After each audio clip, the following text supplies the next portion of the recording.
ओशो का ये कथन, आंख कभी बंद करके जागे रहो तो ध्यान हो जाए, आंख तो बंद हो और जागरण में खोए तो ध्यान हो जाए, हमें ध्यान की गहरी प्रक्रिया को समझाता है।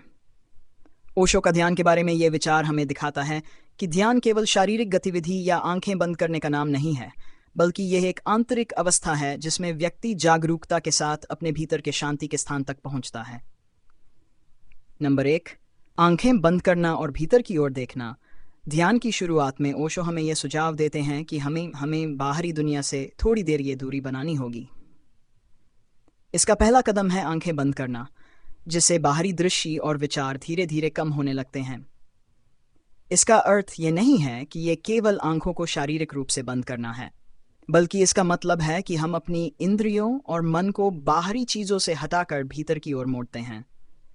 जब हम आंखें बंद करते हैं तो ध्यान की यात्रा शुरू होती है और हम अपने भीतर के शांति के स्तर पर पहुंचने का प्रयास करते हैं। नंबर 2, जागरण की अवस्था में रहना। ओशो इस बात पर जोर देते हैं कि ध्यान में सोने की स्थिति नहीं आनी चाहिए, बल्कि जागरण की स्थिति होनी चाहिए। जब हम आंखें बंद करते हैं तो हमारे पास दो विकल्प होते हैं, या तो हम नींद में चले जाते हैं या फिर पूरी जागरूकता के साथ जागरण की अवस्था में रहते हैं। ध्यान का सही अर्थ यही है कि हम अपनी पूरी ऊर्जा को जागरण में लगाएं और अपने भीतर की शांति की गहराई तक जाएं। नंबर 3, जागरण में खो जाना। ओशो का कहना है कि आंखें बंद करने के बाद हमें जागरण में खो जाना चाहिए।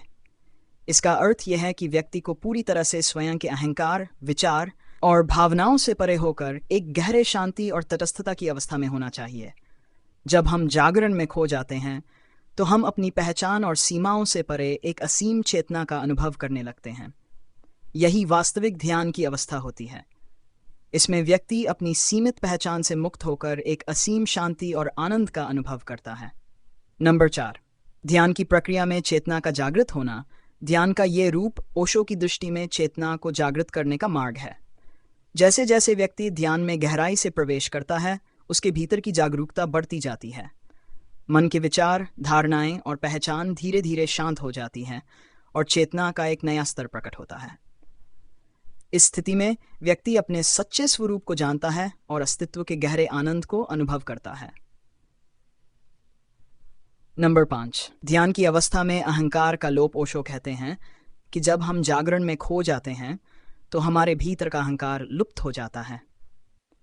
अहंकार ही हमें अपनी सीमाओं में बांधे रखता है, लेकिन ध्यान की स्थिति में यह अहंकार धीरे धीरे मिटने लगता है। इस स्थिति में व्यक्ति न केवल अपने आप से जुड़ता है, बल्कि उस अस्तित्व से भी जुड़ता है जो हर एक में विद्यमान है।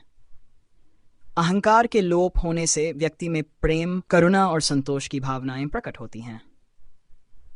नंबर 6, ध्यान के लाभ और वास्तविक अनुभव।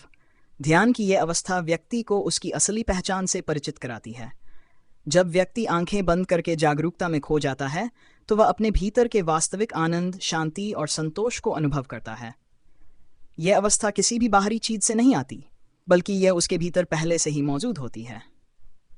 ओशो कहते हैं कि इस अवस्था को पाने के बाद व्यक्ति स्वतंत्रता और आनंद का अनुभव करता है और बाहरी चीजों की आवश्यकता महसूस नहीं होती।